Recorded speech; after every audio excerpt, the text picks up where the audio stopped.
እስራኤል እንደፈራችው ኢራን ድምጿን አጥፍታ እስራኤልን ለማውደም እየሰራች መሆኑ ተጋለጠ። ኢራን በድንገት እስራኤል ላይ ያጸፋ ብትሯን ለመሰንዘር ጦሯ በተጠንቀቅ ላይ የሚገኝ ሲሆን ምድር ለምድር የተቀበሩት አውዳሚ ሚሳኤሎችም እንዲነቁ መደረጉ ተሰምቶ ቴልአቪቭ ተሸብራለች። ለዚህ እቅዷ መሳካት ደግሞ ሩሲያና ቻይና ከፍተኛው ሚና መጫወታቸውንና አለ የተባለ የሚሳኤል መቀያሚያና አውዳሚ መሳሪያዎች በገፍ ገብተው በቴህራን ወሳኝ በተባሉ ስፍራዎች ላይ መተከላቸው ተገልጿል። ሪፖርቶች እንደሚያመላክቱትም ሩሲያ በቅርቡ የተራቀቁ የሚሳኤል ስርዓቶችንና ወታደራዊ አውሮፕላኖችን ጨምሮ የላቁ ወታደራዊ መሳሪያዎችን ለኢራን ልኳል። እነዚህ የጦር መሳሪያዎችም ዝውውሮች በጥር 2025 በተፈረመው የ20 ዓመት ስምምነት በሁለቱ ሀገራት መካከል ያለው ጥልቅ ወታደራዊና ስልታዊ ትብብር አካል ናቸው። ባለፈው በሰኔ ወር በሁለቱ ማለትም በኢራንና በእስራኤል መካከል በተደረገው የ12 ቀኑ ጦርነት በርካታ ህዝብ ከሁለቱም ወገን ያለቀ ሲሆን እጅግ በርካታ መሠረተ ልማቶችም ወድመዋል። እንዲሁም ለሁለቱም ሀገራት የጀርባ አጥንት የነበሩ ወታደራዊ ቤዞችም ወደ አመድነት ተቀይረዋል። ከእስራኤል ጎን በመሰለፍ አሜሪካ በፈጸመችው ጥቃት የኢራን የኒውክሌር ጣቢያዎች መውደማቸውም የተገለጸው። ታዲያ ይህንን ለመበቀል ኢራን የጦር ስምሪቷን እያሰባጠረች ይገኛል። ሁለተኛው ዙር ጦርነት ከተጀመረ እስራኤል የኢራኑን ጠቅላይ መሪ እንደምትገድላቸው ከቀናት በፊት በጦር መሪዋ በኩል የገለጸች ቢሆንም ኢራን በበኩሏ በኔታንያሁና በባለስልጣናት ዙሪያ አደገኛ ሰላዮችን ማሰማራቷና የኔታንያሁን መውጫ መግቢያ እያደነች እንደሚገኝ ዘገባዎች አመልክተዋል።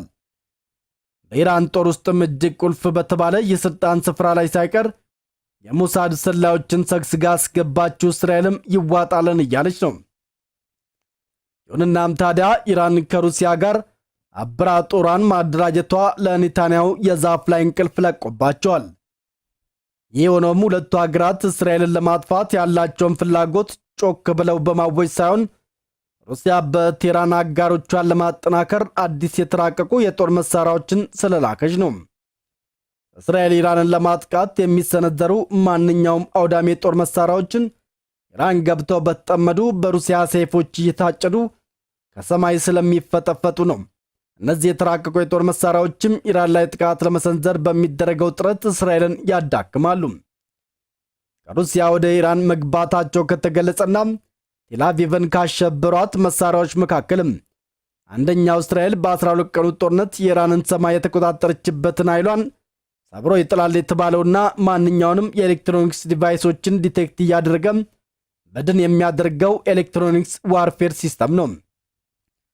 እነዚህ ብዙ የተባለላቸውና የሩሲያን ጦር አይደፈር ካደረጉት የጦር መሳሪያዎች መካከል አንዱ የሆነው ኤሌክትሮኒክስ ዋርፌር ራዳር እየሰበረ ጂፒኤስ እያፈረካከሰ ኔትወርክ እየዘጋጋ መከራ የሚያሳዩ ናቸው። የጠላትን የማዝዣና የማስተባበሪያ የስልክና የሬዲዮ መገናኛን አፈርድሜ የሚያስግጡም ናቸው። ከሚታወቁት ውስጥ ሞስኮ አንድ ተብሎ የሚታወቀውና ሁሉንም የኤሌክትሮኒክስ ሲስተሞችን አስተሳስሮ በአንድ ጊዜ ሰፊ አካባቢን አጥለቅልቆ የጠላትን የኤሌክትሮኒክስ ሲስተምን የሚሰብረው የሩሲያ ኤሌክትሮኒክስ የጦር መሳሪያ ተጠቃሽ ነው። ይህ የሞስኮ አንድ የሩሲያ የኤሌክትሮኒክስ ዋርፌር የኔቶ ሀገራትን የመገናኛ አውታር የመስበርና በቀጥታ ጃም የማድረግ አቅም አለው።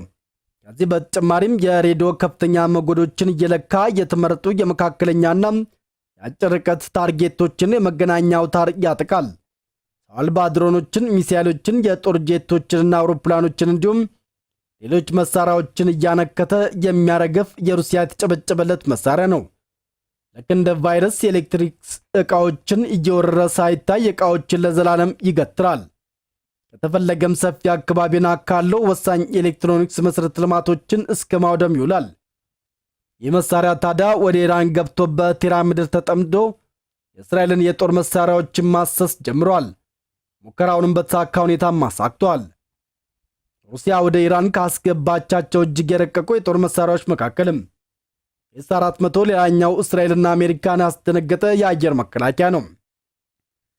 በዓለም ላይ የተጨበጨበለትና ምትክ ያልተገኘለት አንድ ለእናት የሆነውና ሩሲያ በጣም ጥብቅ ለሆኑ ወዳጆቿ እንጂ አሳልፋ አትሰጠውም ለገበያም አታቀርበውም የሚባለውን የተጨበጨበለትን የእስራኤሉን ኤፍ-35 ተዋጊ ጄቶችን ሳይቀር ከሰማይ እያወረደ የሚፈጠፍጠውን እንደ አለንጋ የሚያጮውን አውዳሚውን ኤስ-400ን ኢራን ምድር ላይ ገጥማም የተሳካ ሙከራም አድርገዋል።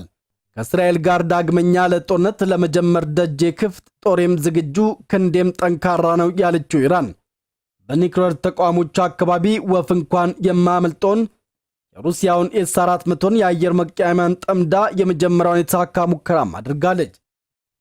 ኢራን እጅግ ውስብስብ የሆነውና የትኛውንም ዘመናዊ ጦር ጄቶችን፣ ሚሳይሎችን አሊያም ድሮኖችን በጠቅላላ ከጠላት የተኮሰን አውዳሚ ድንበሩን አቋርጦ ሳይገባ ሰማይ ላይ እያነቀ የሚፈጠፍጠውን የሩሲያውን ኤስ-400ን የአየር መቃወሚያን አሜሪካና እስራኤል አወደም ነው ባሉት በኢስፋን የኒውክሌር ጣቢያ ላይ ተክላ የመጀመሪያውን የተሳካ ሙከራ ማድረጉን ቴህራን ገልጻለች። ከፊል የኢራን መከላከያ መረጃ መስጫ የሆነው ቢሩን ኢንፎ ጣቢያ እንደዘገበው ሙከራው የላቀ የራዳር ሲስተምን የማስወንጨፊያና የትዕዛዝ መሠረተ ልማትን ጨምሮ የተሟላ የኤስ-400 የባትሪ ሲስተምን ያካትታል። የሙከራም ታዲያ ከ10 ዓመታት በላይ ክፍተት የነበረበትን የኢራን የመከላከያ ኃይልን ቀዳዳንም የደፈነ ጦሩን ተጨማሪ ክንድ ያስታጠቀም ሆኗል። ኢራን የአየር ክልሏ ካሁኑ በኋላ ለአምስተኛ ትውልድ አውሮፕላኖችም ቢሆን የተፈቀደ አካባቢ እንዳልሆነም እያሳየች ነው። ኢራን አሁን የታጠቀችው ኤስ-400 የአየር መቃወሚያ እስራኤል ከአሜሪካ ጋር የሰራችውንና እጅግ ዘመናዊ የተባለውን ራዳር የማያግደውን የመጨረሻውን ትውልድ ኤፍ-35 የጦር ጄትንና የአሜሪካዎቹን አያሌ የተባሉትን ሲ-135 ሪቬት ጆይንት ኢ3 ሴንትሪ አዋክስ እንደም አረኬ ፎር ግሎባል ሃውክ ድሮንስ ጭምር ከአፈር የሚደባልቅ ብርቱ አይደፈር ክንድ ነው። ይህም ከመካከለኛ እስከ ከፍተኛ ከፍታ ላይ የሚበሩ የጦር ጄቶችንና ማንኛውንም ሚሳይሎችን ከመለየት አንስቶ እስከ መፈጥፈጥ ብቃት አለው። ከዚህ በኋላ አሜሪካና እስራኤል ኤስ-400 የአየር መቃወሚያን በሰርጎ ገቦች ካላወደሙት አሊያም ደግሞ የሳይበር ጥቃት ካልፈጸሙ በስተቀር አንዳሻቸው የቴህራን ሰማይ ላይ የሚፈነጩበት ዘመን አብቅቷል። ምንም እንኳን ኢራን እጅግ ከባድ የተባሉ ባሊስቲክና ክሩዝ ሚሳይሎችን፣ ሻሄድ የመሳሰሉ አውዳሚ ድሮኖችን የታጠቀች ቢሆንም በአየር መከላከያ ዘርፍ ያላትን ክፍተት አሁን ጥርቅም አድርጋም በኤስ-400 ዘግተዋለች። ምዕራቢያኑ ሳይቀር እንዲኖራቸው የሚመኙት ኤስ-400 ከምድር ወደ አየር በመወንጨፍ እስከ 30 ኪሎ ሜትር ወደ ሰማይ ተሰቅሎ በ400 ኪሎ ሜትር ራዲየስ ውስጥም የሚገኙትን የጠላት የጦር ጄቶችን፣ ድሮኖችን፣ ክሩዝ ሚሳይሎችንና ባሊስቲክ ሚሳይሎችን ወደ ብናኝነት የሚቀይር የሩሲያ እጆች የተባረኩ ይሁኑ የተባለለት መከታ ነው። ሌላው ኢራን ከሩሲያ የታጠቀቻቸውና ወታደራዊ ጡንቻዋን ካፈረጠሙት የጦር መሳሪያዎች መካከል አንዱ የኒውክሌር አቅም ያለው እስካንደር ሚሳኤል ነው። ይህ ሚሳኤል የአጭር ርቀት ተጓዥ ኢላማውን 100 ከመቶ የሚያሳካም የተጨበጨበለት ባሊስቲክ ሚሳኤል ነው። በሃይፐርሶኒክ ሚሳኤል ፍጥነት የሚጓዘው እስካንደር ሚሳኤል ፈንጂዎችን፣ ባንከር ቡስተር ቦምቦችን ጭምር ታጥቆም 500 ኪሎ ሜትር ድረስ ተምዘግዝጎ የጠላትን ጓዳ ወደ ብናኝነት የሚቀይር የኒውክሌር አቅም ያለው የሚሳኤል አይነት ነው። የኢራንን የሚሳኤል አቅም በዘመናዊ በጣም ተንቀሳቃሽና ለመጥለፍ አስቸጋሪ በሆነ ስርዓት አሻሽሏል። ኢራን በመካከለኛ ምስራቅ ያሉ ኢላማዎችን እንድትመታ ያስችላታል። ይህም እንደ እስራኤል ባሉ የአሜሪካ አጋሮች ላይ ስጋትን ይጨምራል። ሩሲያ ወታደራዊ ማጓጓዣ አውሮፕላኖችን በመጠቀም የእስካንደር ሚሳኤል ስርዓቶችን ወደ ኢራን እንደላከችም ዘግቧል። ኢራን ለሩሲያ ለዩክሬን ጦርነት ሰው አልባ አውሮፕላኖችና ባሊስቲክ ሚሳኤሎችን ስታቀርብ ቆይታለች። በምላሹም ሩሲያ የላቀ የጦር መሳሪያን ትሰጣለች። እስራኤልና ኢራን በ12 ቀኑ ጦርነትም ኢራን ውስጥ ከ600 በላይ ሰዎች መገደላቸውና ከ4800 በላይ የሚጠጉት ደግሞ መቁሰላቸውን እንዲሁም በእስራኤል ወገን የሞቱት 300 የቆሰሉት ደግሞ 3200 አካባቢ መሆናቸውን መንግስታዊ ያልሆኑ ድርጅቶችን ጠቅሶም ዘግበዋል። ከእስራኤል ይሁን ከኢራን መንግስታት ስለደረሰው ሰብአዊ የሚሆን ቁሳዊ ኪሳራ ይፋ እንዲደረግ ፈቃደኛ አይደሉም። ለ12 ቀናቶች የዘለቀው አውዳሚው ጦርነት የእስራኤልን $20 ቢሊዮን ያከሰረ ከመሆኑም በላይ ኢራን ለጦርነቱ የተጠቀመችው 5 ከመቶ ብቻ መሆኑ ሰምቶ እስራኤልና አሜሪካን ማሸብሮም ነበር። ይህንን የሰማችው እስራኤልም የጦር ካዝናዋን ወደ ነበረበት ለመልስም ጥረት እያደረገች ነው። የኢራን ከፍተኛ የጦር አዛዥ ብርጋዴር ጀነራል ናግዲ እንዳሉትም እስራኤልና አሜሪካ ለሰነዘሩት ጥቃት አጸፋ እንዲሆን በወሰደችው እርምጃ 5 ከመቶ የሚጠጋ የጦር መሳሪያዋን መጠቀሟን አረጋግጠው የኢራን ወታደራዊ ጥንካሬ ገና እንዳልተነካም ገልጿል። በፕሬስ ቲቪ እንደዘገበውም ኢራን የመከላከል አቅሟን ከ5% በታች የተጠቀመችው እስራኤላውያን በአገሪቱ ላይ ለደረሰችው ጥቃት ምላሽ በሰጡበት ወቅት ነው ሲሉም የእስልምና አብዮታዊ ጠባቂዎች ኮርፕስ አስተባባሪ ምክትል አዛዥ ብርጋዴር ጀነራል መሐመድ ሬዛ ናግዲ ተናግረዋል። ብርጋዴር ጀነራል የኢራን ዋና ዋና ችሎታዎች ያልተነኩና ወደ ጦርነቱ ውስጥም ያልገቡ ናቸው ሲሉ አጽንኦት ሰጥተዋል። ገና ያልተጋመሰውና የጦር መሳሪያዎችን ለሁለተኛው ዙር ጦርነት እያዘጋጀ ነው ሲሉም ተንፍሰውታል። እጅግ አውዳሚ የሚባሉት የጦር መሳሪያዎችም መሬት ውስጥ እንደሚገኙም ገልጸዋል።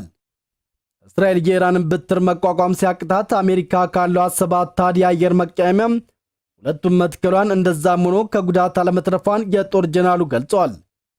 ከዚህ በተጨማሪም ኢራን በፈጸመችው ጥቃት በእስራኤል ውስጥም ቢያንስ 31,000 ህንፃዎችና 4,000 ተሽከርካሪዎች በኢራን ሚሳኤልና ሰው አልባ አውሮፕላኖች በአገሪቱ ግዛት ላይ ባደረሱት ጥቃት ወድመዋል ወይም ደግሞ ከባድ ጉዳት መድረሱን የኢራን የዜና ድረገጽ ይፋ አድርጓል። እንደ ፖርታሉ ከሆነ ይህ የሚያሳየው በግጭቱ ሂደት የኢራን ሚሳኤሎች በእስራኤል ላይ ትልቅና ሊጠገን የማይችል ጉዳት አድርሰዋል። በእስራኤል ላይ ጉዳት ሲደርስም ኢራንን በተመሳሳይ ከባድ ኪሳራ አስተናግዳለች። በተለይም የአየር ቤዞቿና የአየር መቃወሚያ እንዳልነበሩ ሆኗል። ከዚህ በተጨማሪም የኒውክሌር ሳይቶቿ ከባድ ጉዳትን አስተናግደዋል። በኢራን 12 ሳይንቲስቶችና 20 ከፍተኛ አዛዦችን ጨምሮ